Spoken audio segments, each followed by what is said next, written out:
Davidson, social media coordinator here at the Tyler Paper, and with me is Stewart Smith, entertainment editor at the Tyler Morning Telegraph. Morning, kiddos. Yeah, so we wanted to talk to you guys about the Academy Award nominations and just get Stewart's thoughts on them. So what are some of the highlights?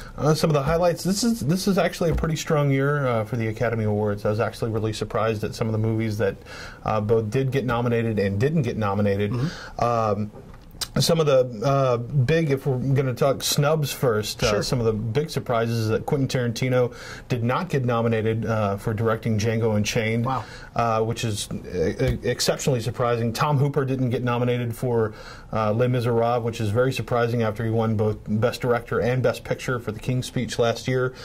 Catherine Bigelow, who made a historic win as the first female director to win Best Director a couple years ago, did not get nominated for Zero Dark 30. Wow. And Ben Affleck, who was actually considered to be one of the frontrunners for Best Director for a while, didn't get nominated for directing Argo. So that was definitely surprising. It was also surprising to see The Hobbit only get nominated for a couple of technical awards. You know, the Lord of the Rings movies were just, critical darlings for a while. They were some of the frontrunners for their top awards in those years, but nothing for Peter Jackson, nothing for the movie itself in the big categories. A lot of fanboys are going to be disappointed when they find out that Christopher Nolan was not nominated for The Dark Knight Rises. Wow. Dark Knight Rises, neither was the movie itself. Completely snubbed. Nothing, not even in the technical categories, I believe. If my reading is correct, and it may not be.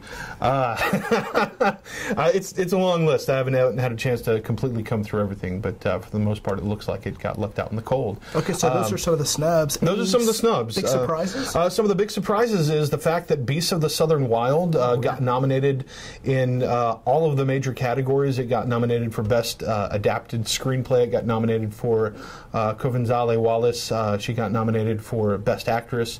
Got nominated for Best Picture. Best Director, Ben Zeitlin, first-time director, did an absolutely amazing job. And I say all this because Beast made the #1 spot of my top movies of 2012. It's the best movie I saw last year. It's my absolute favorite movie that I saw last year. It's just an absolutely incredible bit of filmmaking, sure. Especially from such a relatively inexperienced director.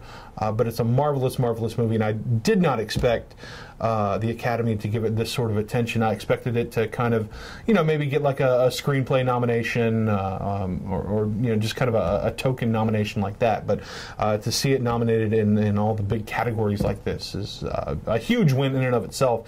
Even if it doesn't walk away with any of those awards, the fact that it's gotten that level of attention might as well be a win in and of itself. So a lot of us familiar with, like Dark Knight Rises, Lincoln, Argo, but we haven't heard a lot about Beast of the Southern Wild.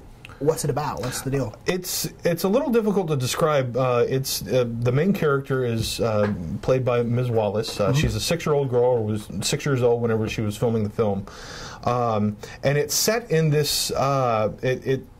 It kind of looks like a documentary. It's filmed kind of like a documentary, but it's set in this fictional shanty town that has been walled off by a giant levee from the rest of southeastern Louisiana. It looks to be located just outside of New Orleans, but it's just this very strange place, and it centers around the story of this young girl named Hush Puppy, who kind of lives this very strange, carefree life with her alcoholic father.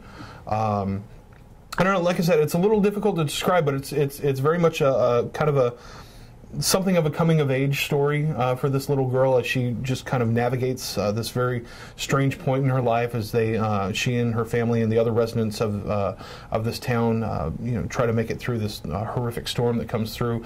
It's very much a response to the events of Hurricane Katrina. Okay.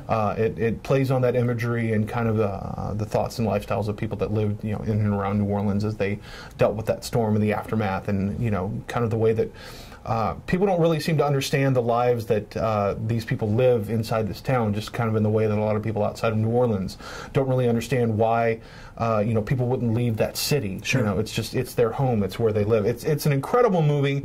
It's shot beautifully. The acting is incredible. It's a little odd at times. There's some stuff that it's very much up to debate and interpretation with it. It kind of dips into the fantastical ever so slightly towards the end. But it's an absolutely wonderful movie. I've never seen anything like it. I cannot recommend it enough for people. And so it's no longer in theaters, but is it out on DVD soon? Yes, it's out. You can Netflix it. You can get it on iTunes. You can go to Best Buy, pick up a Blu-ray DVD copy. Great. It was independently released, so it got a very, very small release window and only a handful of theaters. I had to drive all the way to Dallas to go see it. Wow.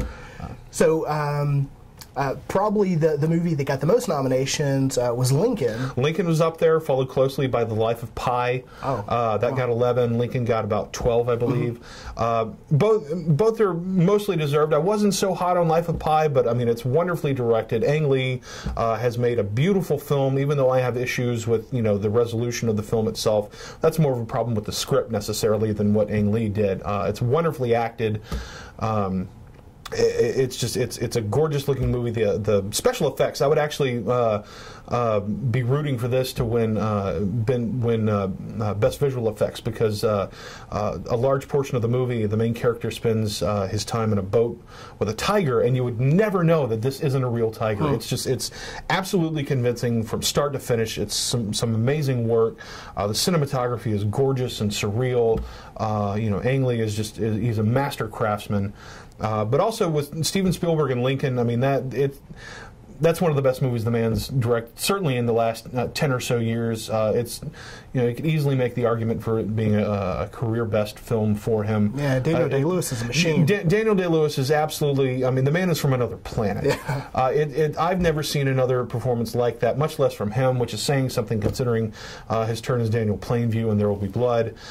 Lincoln is absolutely the work of a master. I mean, that is just Spielberg firing on all cylinders. It's, putting together a wonderful portrait of a man in a way that we haven't really seen before. It's a wonderful movie. I'm actually expecting that to win big across the board. That it's got a lot of Academy. I mean, it's a prestige picture made by a master with amazing. I mean, it's well deserving.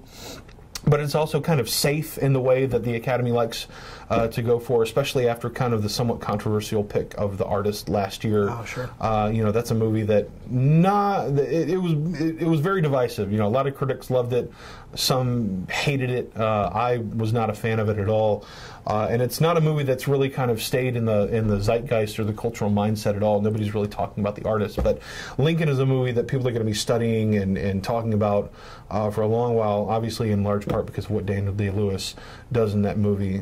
So yeah, if I had to pick one movie to really kind of clean up across the board, probably be Lincoln. Okay. All right, so you heard it here. Stewart says that Lincoln should bring home a lot of those little guys, and that Beast of the Southern Wild is a movie that you may not be familiar with, but you should definitely check out. All right.